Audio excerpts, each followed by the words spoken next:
Governor Corzine had power on his mind, but not the baseball kind, when he signed a series of bills into law today.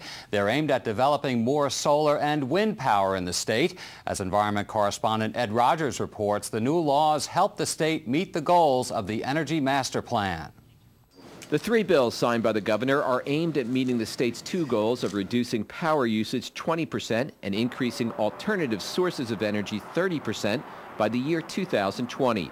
One bill requires developers who are building 25 units or more of new homes to offer to install solar energy systems. The reason that is important is that the time that you can install solar in a home at the lowest cost is at the time that it's constructed.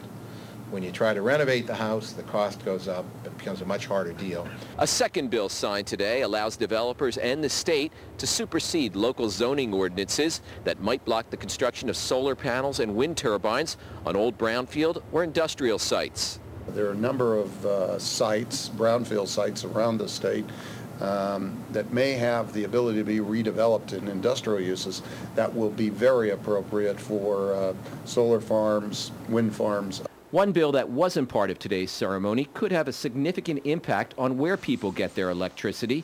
It allows community electricity associations to establish solar energy stations that would power 200 to 300 homes. Homes serviced by these entities would no longer get their power from utilities. Two separate bills setting up guidelines are pending in Trenton. We have to work with the utilities, make it fair, so that way, because the utilities pay what is known as the societal benefit charge, we want to make sure that how do we handle that particular issue.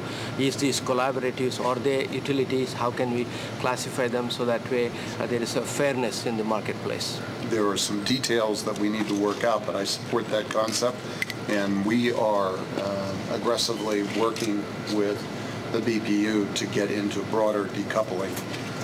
Has some ratepayer issues that need to be adjusted.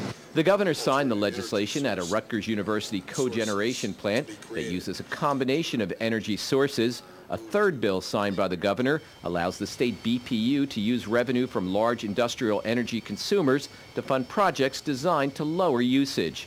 Ed Rogers, NJN News, Piscataway.